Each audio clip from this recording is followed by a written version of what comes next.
sabemos que se conoció, no en detalle, pero se conoció finalmente que hay un acuerdo comercial con Estados Unidos. En realidad es un marco de acuerdo porque el acuerdo es algo más profundo. Pero esto es como una especie de antecedente, una previa a un acuerdo de libre comercio. Bueno, ¿qué trae? Nada bueno para la Argentina, sin duda. Se conocen pocos detalles, pero básicamente, por ejemplo, se habla de bajar impuestos, aranceles entre ambos países, lo que va a hacer poner en pie de igualdad la competencia entre nuestros productos y los productos yanquis. ¿Es eso posible? Me pregunto yo. Van a competir, sabemos cuál va a ganar en realidad, pero van a competir un ratito. Argentina va a tener acceso preferencial para vender, le va a dar acceso preferencial a Estados Unidos para entregarle los recursos, para darle prioridad a las inversiones de Estados Unidos. Ese sería como el título. Quiero leer ahí un par más. Bueno, por ejemplo, en acero y aluminio, una de las mayores importaciones de Estados Unidos con Argentina, se busca eliminar el arancel y también se le asegura a Estados Unidos poder meter en nuestro mercado carne vacuna y productos que se producen acá, pero que Estados Unidos quiere meter.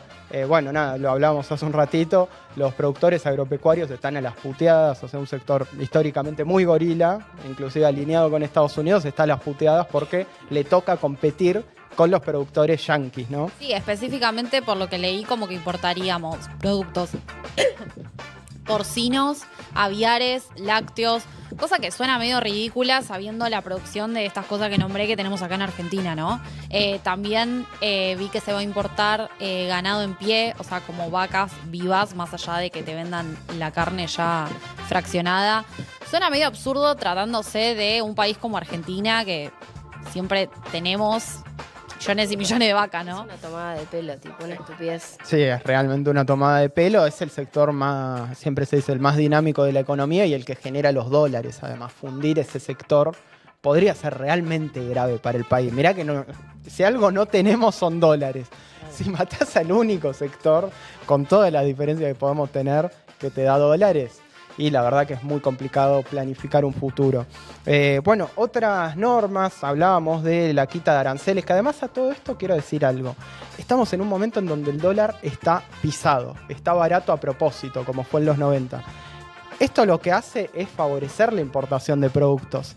Imagínense si encima le quitas todo impuestos, si encima le quitas toda traba, comprar un celular de afuera, puntualmente de Estados Unidos, va a salir mucho más barato que uno de acá. Y eso es lo que pasa siempre, ¿no? Al principio es más barato. Después de que te funden la industria, ahí te devalúan y te va a salir caro. Bueno, con el sector textil ya pasó eso, Sí. ¿no? Como estuvimos acá mostrando varias veces a lo largo del año ya en la pantalla de Barricada TV, la industria textil argentina está pasando por un momento crudísimo porque por la apertura de importaciones básicamente pasa esto que dice Agus. Vos ves y decís, claro, voy a comprar afuera porque me sale más barato y acá se están fundiendo. Es imposible competir y uno entiende que puede haber ciertos debates sobre a qué sectores apuntar o qué sectores una economía tiene que apuntalar, pero el tema es que si no favoreces o si perjudicás a todos los sectores que generan empleo, ¿de qué va a vivir tu gente? Que solamente entren productos baratos en cada sector de la economía no puede ser positivo si tenés un desempleo altísimo y vos necesitas algún sector que esté protegido en ese sentido. Ahí para mencionar un par de cosas más, otra de los planteos de Estados Unidos es la desburocratización, así lo llaman ellos, pero en realidad es la desregulación, la quita de controles por parte del Estado argentino, por ejemplo la ANMAT, controles que no solo son importantes en términos de proteger a nuestra industria, sino también de proteger la calidad del producto, ¿no? Uno no puede comer cualquier cosa, por ejemplo. Tiene que haber un organismo que verifique que está en condiciones. Bueno, con este acuerdo, en teoría eso se quitaría. Esto recuerda a un viejo acuerdo que fue el Pacto Roca-Runciman, fue en el año 1932. Es el mayor acuerdo quizás de entrega de nuestra patria. Y fue algo parecido, en ese caso fue con el Reino Unido, en donde se pactó toda una serie de medidas en donde la Argentina entregaba parte de sus recursos con tal de que Reino Unido le siga comprando, en ese caso, carne. Bueno, algo parecido está pasando acá. La verdad es que casi todo lo que se lee en el acuerdo, nadie puede decir que favorezca a la Argentina, pero realmente lo digo, nadie, ni siquiera desde una postura de derecha, puede decir. Hay muy poco en donde uno puede decir es debatible. Y esto tiene que ver, me parece, no hay que ser ingenuos, con el aporte de campaña que le hizo Scott Bessent y Donald Trump a Javier Milei. Le pusieron plata para que gane las elecciones y bueno, este es el costo, ¿no? Está entregando la Argentina lisa y llanamente. Yo quería ir a un gráfico, tenemos ahí los principales socios comerciales, porque creo que es lo que explica un poco lo que está pasando. Estos son datos del INDEC, los números pueden variar un poco porque son de principio de año, pero ahí vemos que Brasil, histórico socio comercial de la República Argentina, pero está seguido de China. Y ahí está el gran tema, ¿no? El crecimiento de China en la región, de hecho, veía números de la CEPAL, si uno mira en toda Latinoamérica, el comercio con China creció desde el 2000 para acá 35 veces, se multiplicó 35 veces, es muchísimo. Bueno, y en el caso puntualmente de la Argentina vemos que el comercio con China dejó atrás el comercio con Estados Unidos. Puntualmente, si uno mira las importaciones que vienen de China, son muchísimo más de lo que son de Estados Unidos. Entonces esta cuestión del dólar barato termina beneficiando más a Temu, a todas esas marcas chinas que a Estados Unidos. Eso Estados Unidos lo quiere cortar en toda la región, pero en este caso se agarra de la Argentina y dice, esto tiene que cambiar. Bueno, ahí viéndolo en los números está muy claro y muy concreto. Yo, la verdad, bueno, ahí quería leer antes de pasar a algunos casos que les quería contar, que quería que recordemos juntos. Quería comentarles que, por ejemplo, un gran socio comercial históricamente de Estados Unidos es Colombia, que le exporta el 29% de su producción, o mejor dicho, el 29% de sus exportaciones son hacia Estados Unidos. Y otro caso interesante es el de Haití, el país en donde lejos peor se vive en la región, que el 84% de las exportaciones de Haití van hacia Estados Unidos. 84%, lo cual muestra que lejos de ser un elemento que genera progreso, el comercio con Estados Unidos, bueno, hay un caso muy claro, ¿no? En Haití viven realmente mal, viven como en los peores países de África, y eso tiene que ver en parte, o diría en su totalidad, por la injerencia norteamericana. También con China estaba todo el tema del negocio de la soja, ¿no? Sí, ni hablar. Que bueno, ahora como que parece que llegaron a un acuerdo el presidente de China, que no voy a intentar pronunciar su nombre. Xi Jinping. El que lo dice medio mal es Nicolás Maduro. ¿Lo escucharon? ¿Cómo lo dice? Xi Jinping. Le dice. Bueno, puede hacer lo que quiera. Y habla en japonés, claro. Un poco racista, ¿no? Porque Trump había puesto unos aranceles muy altos en un momento. Después, bueno, Argentina había tenido la secuencia cuando pusieron retenciones cero, que China había comprado un montón de cargamentos de soja, porque recordemos que China es el principal, o sea, son sí. Con soja, con sus derivados, que es el poroto de soja, con la harina de soja, tienen un nivel de comercio que es de un volumen impresionante. Tal cual, Entonces, tal cual. Claro, Estados Unidos también nos quería tener cortitos a nosotros, como déjenme el cupo a mí para venderle a China y comerciar. Totalmente. China. Le podríamos dedicar un programa, o inclusive 10 programas para desmenuzar cada uno de los puntos. Está la soja, están los recursos naturales también, que claramente ahí es otro terreno de disputa. Uno muchas veces cuando denuncia estas cosas te acusan de pro-chino de repente. O el debate, por ejemplo, de regular las importaciones de Temu, de esas, como los mercados libres chinos. Y la verdad que uno quiere defender su soberanía, ¿no? La soberanía de su país, está claro. Pero bueno, obviamente es la chicana que se utiliza. Yo quería, porque hay algo que me llama la atención del discurso oficial, y de hecho es lo que utilizan después de haber ganado las elecciones legislativas. Hay algo del discurso oficial de disfrazar toda esta serie de noticias como algo positivo, como una suerte de apoyo que muestra que vamos bien y que muestra que vamos en el camino hacia el progreso. Y uso esta palabra a propósito porque quería traer algunos casos en donde hubo acuerdos, no sé si diría similares, pero sí hubo intervenciones yanquis que se mostraron como positivas, como algo que iba a mejorar la vida de ciertas poblaciones y terminan siempre como el orto. Si lo tengo Bueno, el ALCA, ¿no? Bueno, que no se llegó a... Que no se implementó, digamos. Pero esto sería algo parecido con algunos países. Claro. Exactamente. Con solo leer un poquito de historia, tipo, no hubo una sola intervención yanqui que haya salido bien, tipo, ninguna. O sea, ni siquiera te digo que tenés que estudiar historia, o sea, con... Acércate al Pero micrófono, con ordena. buscar un poco, digo, te das cuenta de eso. O sea, entiendo eso, lo disfrazan como si fuese algo bueno, pero es Bueno, ridiculez. hay casos en los que, digo, uno ve Medio Oriente, uno ve lo que fue Panamá en el 89, o inclusive los ataques que hoy en este momento Estados Unidos hace en el Caribe, a Venezuela, que son ataques militares, y uno puede decir, bueno, obviamente nadie te va a decir acá hay un acuerdo positivo. Pero sí, el resto siempre son presentados como intervenciones positivas, pero que inclusive muchas veces no ocultan que son intervenciones. Pero acá lo importante y lo interesante es ver que siempre terminan saliendo mal y siempre son para peor. Yo traía, por ejemplo, el caso de la Revolución Boliviana. En 1952 hubo una revolución muy importante en nuestra región. No es tan conocida.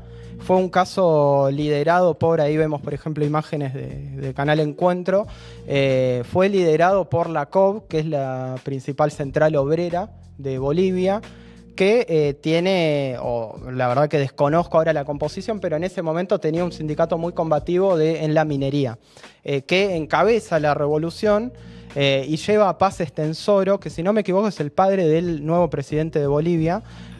Paz Estenssoro llega a la presidencia en 1952 y Estados Unidos tiene pánico porque fue una revolución nacionalista con algunas facciones socialistas de izquierda, con sectores conservadores también, pero como hay una mezcla que le daba miedo a Estados Unidos.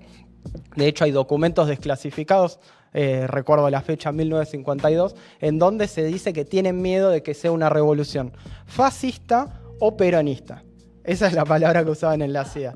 Y ahí lo interesante es que Estados Unidos dice, nos vamos a meter, pero no vamos a intervenir militarmente.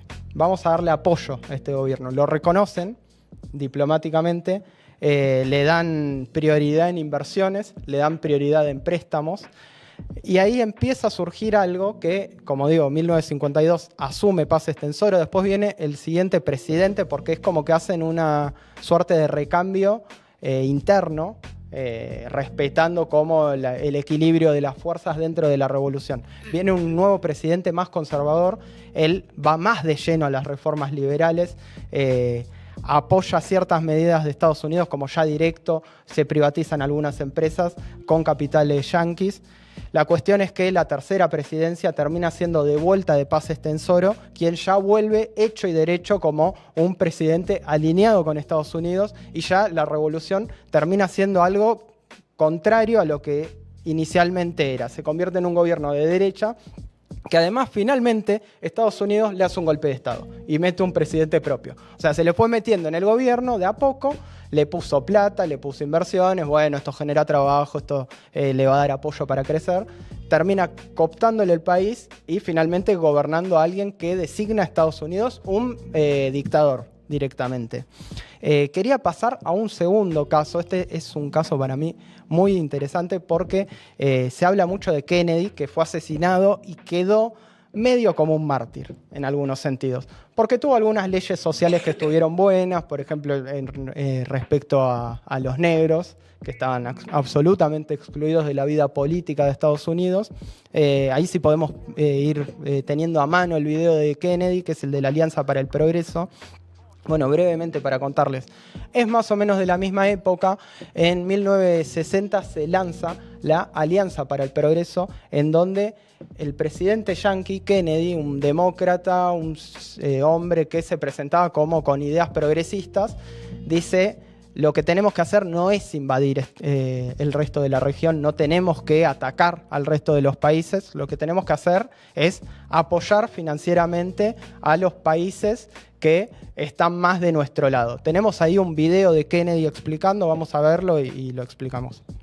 We offer a special pledge to convert our good words into good deeds in a new alliance for progress to assist free men and free governments in casting off the chains of poverty. But this peaceful revolution of hope cannot become the prey of hostile powers. Let all our neighbors know that we shall join with them to oppose aggression or subversion anywhere in the Americas. And let every other power know that this hemisphere intends to remain the master of its own house. Bueno, creo que lo dice todo. Es todo positivo, uno ve ese video, es todo positivo realmente, pero el caso es muy similar al de Bolivia. Empezaron a favorecer con créditos y con inversiones a los países que estaban alineados a ellos, pero ¿cuál era el tema? Inclusive, voy más allá, Kennedy habla de invertir en salud, invertir en educación, en algún momento habló de mejorar las condiciones de vida de los trabajadores, todas cosas que uno diría, bueno, va encaminado, va bien, ponele que estoy de acuerdo. Sí, suena bien por lo menos. Suena bien. La realidad es que al promover estas inversiones de los capitales yanquis, lo que quería también Estados Unidos eran medidas hechas por Estados Unidos, como las que hace el FMI. Entonces, inclusive, ponele que creemos que Kennedy era buen tipo. Ponele que decimos, bueno, está bien, no, tenía una buena intención. Ponele que lo creemos, no lo creo, pero ponele que lo creemos. Aún creyendo eso, las políticas que venían atrás de eso iban a generar más pobreza, más desigualdad, que es lo que termina pasando. La Alianza para el Progreso fracasa y se termina imponiendo después una forma más represiva de intervención, que es la Escuela de las Américas, que, si no me equivoco, arranca más o menos por esa época, 63-64, y termina formando a todos los cuadros militares que después dan los golpes de Estado en Sudamérica sobre todo. Bueno, ahí tenemos casos bastante lejanos, pero que lo que quería traer, quiero ir a uno último. Es obvio, es clásico, pero no por eso no vamos a dejar de ir a él. Voy a hablar de lo que fue sobre todo la convertibilidad, los 10 años del menemismo y los 2 años de Fernando de la Rúa. Tenemos ahí dos tapas de diario durante el menemismo del apoyo político que se le dio a Carlos Menem.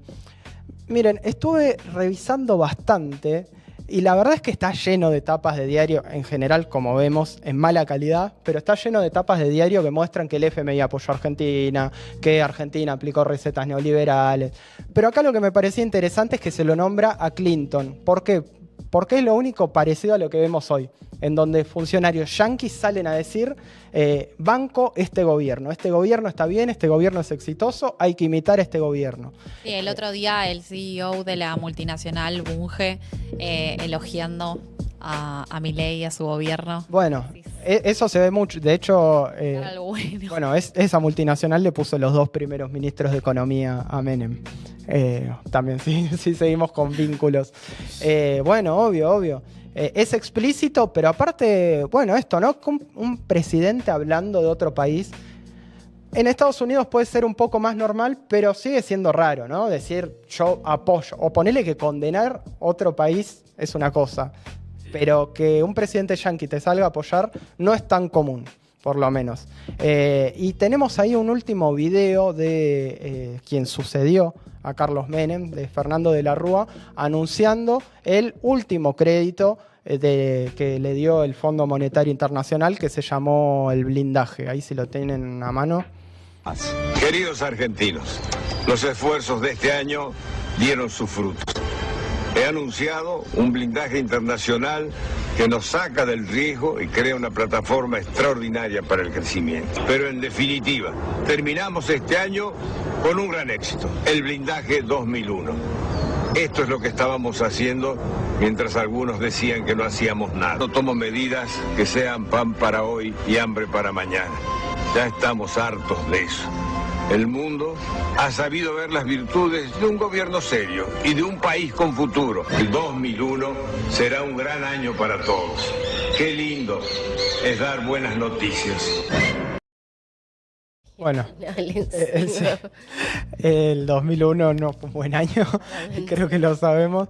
Es un video que es espectacular, parece hecho para que lo pasen en el futuro. Para que O sea, y videos que envejecen mal, va sí, sí. uno seguro.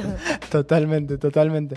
La verdad quería traer como rejunte rápido. No tenemos tantos detalles del acuerdo. Seguramente lo podemos ir desmenuzando en esta pantalla a lo largo de que se vaya conociendo. Pero me parecía interesante traer estos casos en que acuerdos con el FMI fueron presentados como positivos, como, mirá, ahora sí que tu economía repunta. Siempre terminan igual. En Argentina así fue el 2001 y está bueno verlo así en concreto.